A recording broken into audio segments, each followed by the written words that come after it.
पूरी बनाते वक्त लोग कौन सी गलतियां करते हैं कि जिसकी वजह से उनकी पूरियां फूली हुई, नरम और खस्ता नहीं बनती, और दूसरा ठंडी होने पर पूरी सख्त और रबड़ की तरह बन जाती है। तो आज की वीडियो के अंदर मैं हलवा पूरी की ऐसी आसान, अनोखी और मुकम्मल रेसिपी तमाम टिप्स के साथ बताऊंगी कि जिसके बाद आपकी पूरियां एकदम फूली हुई, नरम और खस्ता बनकर तैयार होंगी और ठंडा होने के बाद भी पूरी इतनी ही सॉफ्ट और खस्ता रहेगी। और इन पूरियों के साथ मैं आलू की भुजिया और सूजी के हलवे की एक मुनफरिद रेसिपी भी आपके साथ शेयर करूंगी। तो आपकी इस पाकिस्तानी बहन के इजाद किए हुए इस अनोखे और आसान तरीके से अब आप हाथ, बर्तन, काउंटर गंदा किए बगैर मिनटों में ढेरों ढेर पूरियां बना सकेंगे। तो चलिए वीडियो स्टार्ट करते हैं।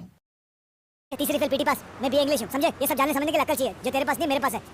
तो पूरी का आटा या डो बनाने के लिए हमें एक अदद शॉपर चाहिए। आप कोई सा भी शॉपर ले सकते हैं और शॉपर का जो साइज़ है आप डो की मिकदार के लिहाज से छोटा बड़ा ले सकते हैं और चेक कर लें कि शॉपर में कोई सुराख ना हो।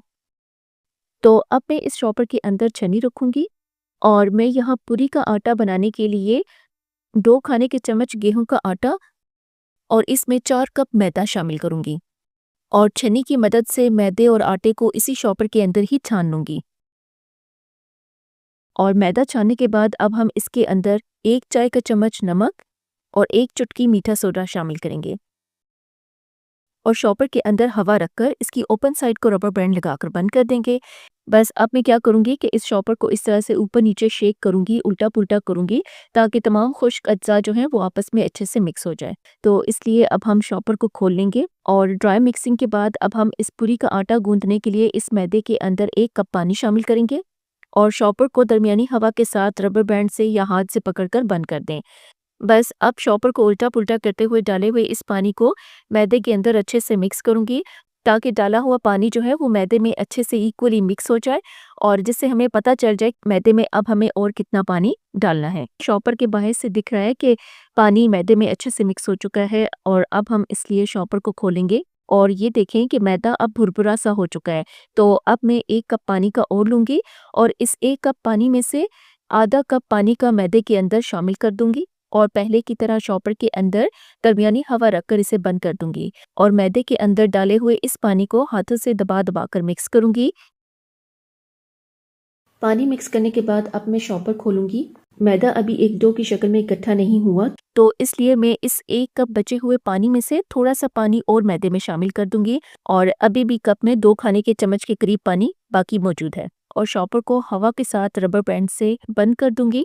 अब मैं इस शॉपर को दोनों हाथों के दरमियान मसलते हुए मैदे के अंदर पानी को अच्छे से मिक्स करूँगी ताकि पानी अच्छे से मैदे में डिस्ट्रीब्यूट होकर यकजान हो जाए और अगर मैदे के अंदर कोई गुठली हो तो हाथों से मसलते हुए वो भी ख़त्म हो जाती है।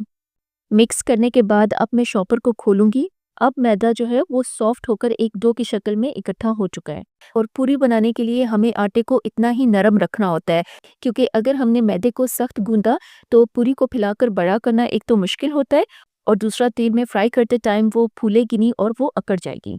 और टोटल पानी जो मैंने पूरी की डो को बनाते वक्त डाला है वो 1.25 कप पानी है जो 4 कप मैदा और 2 चम्मच गेहूं के आटे के लिहाज से है। बस अब हमने शॉपर को हवा के बगैर रबर बैंड लगाकर बंद कर देना है और अब हमने आटे को गूंदना स्टार्ट करना है।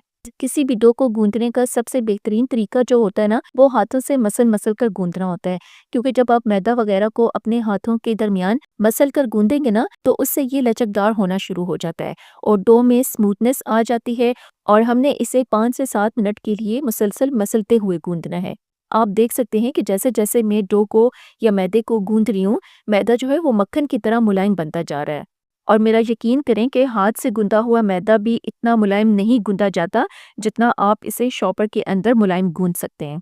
और जब आप शॉपर में गूंदे हुए मैदे की पूरियां बनाएंगे ना तो वो एकदम मुलायम, सॉफ्ट और खस्ता बनकर तैयार होंगी।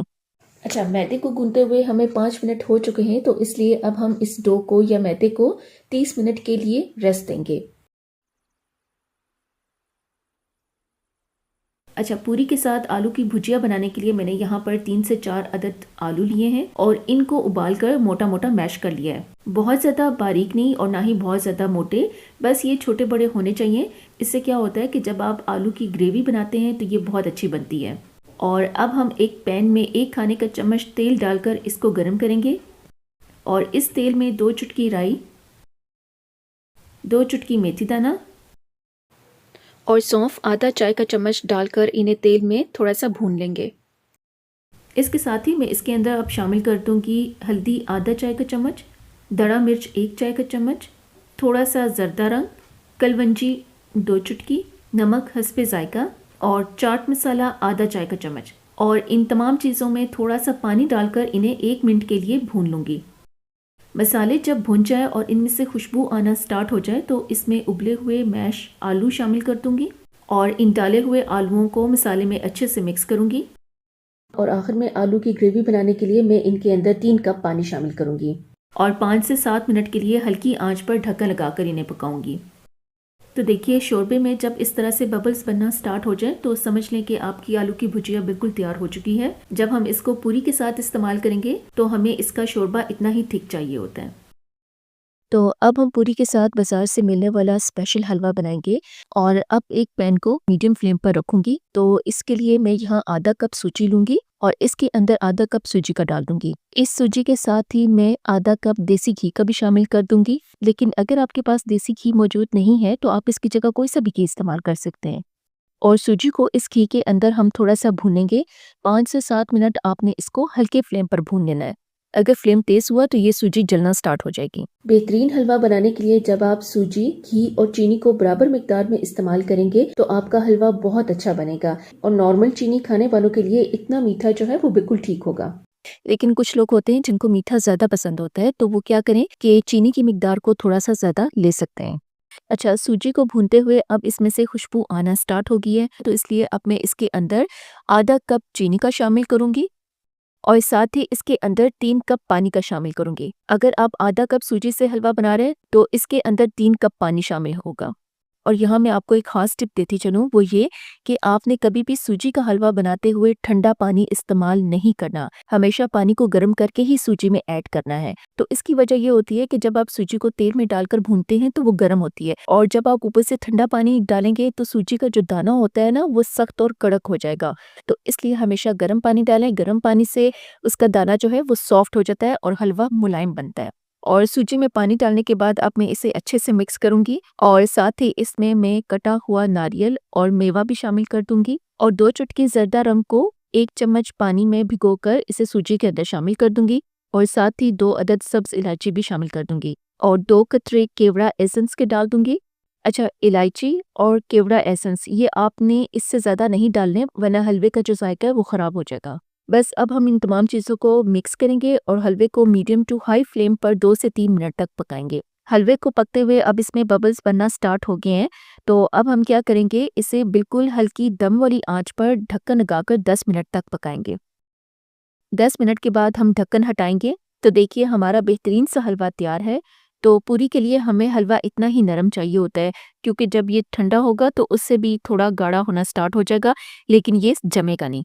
तो ये बेहतरीन है।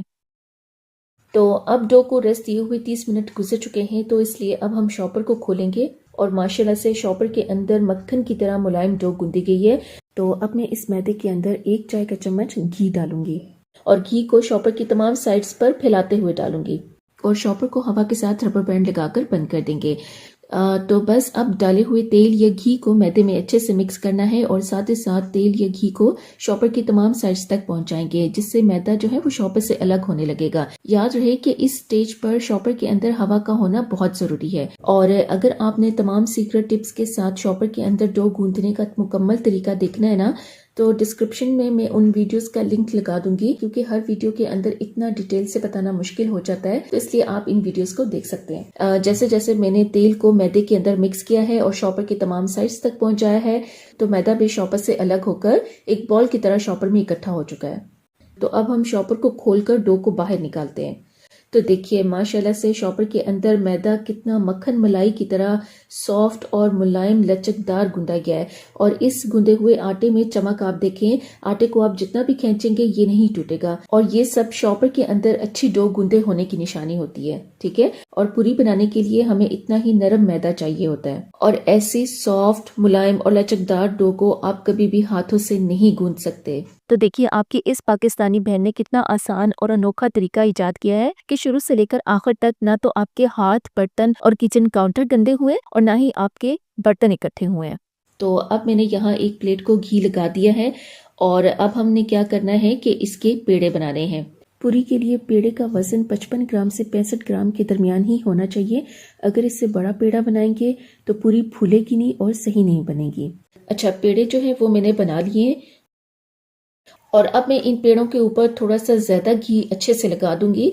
इसकी वजह यह है कि जब हम पेड़ों को घी के अंदर रखते हैं ना तो मैदा बहुत ही ज़्यादा सॉफ्ट हो जाता है और आपको पूरी को बेलने की ज़रूरत नहीं पड़ती, वो हाथ लगाने से ही फैलने लग जाती है और फ्राई करते वक्त भी नरम फूली हुई पूरी बनती है। ये कुछ छोटी छोटी टिप्स होती हैं जिनको आप फॉलो करके एक बहुत अच्छी पूरी बना सकते हैं। और अब मैं इसी डो वाले शॉपर के अंदर ही इन पेड़ों को 1 घंटे के लिए रेस्ट देने के लिए रख दूंगी। तो अब बारी है पूरी फ्राई करने की और यहाँ मैंने एक कढ़ाई के अंदर तेल को गर्म होने के लिए रख दिया है। तेल इतना गर्म हो कि इससे हल्का हल्का हमें धुआं उठता हुआ नजर आना चाहिए। तो अब हम टेबल पर थोड़ा सा घी लगाएंगे और एक पेड़ा लेकर इसे हाथों से बड़ा करेंगे। माशाल्लाह से शॉपर में गुंदा हुआ आटा इतना सॉफ्ट और मुलायम है कि मैं जिस तरफ इसको फैलाती जा रही हूँ बहुत आराम से फैलता जा रहा है। आटे में रबड़ वाला टेक्सचर नहीं है, यानी आटा रबड़ की तरह वापस नहीं आ रहा। और एक बात का आपने ख्याल रखना है कि पूरी की जो थिकनेस है वो एक जैसी होनी चाहिए, कहीं से ये पतली और मोटी नहीं होनी चाहिए वरना पूरी अच्छे से नहीं फूलेगी। मैंने इसे नॉर्मल पूरी के साइज में फैला लिया है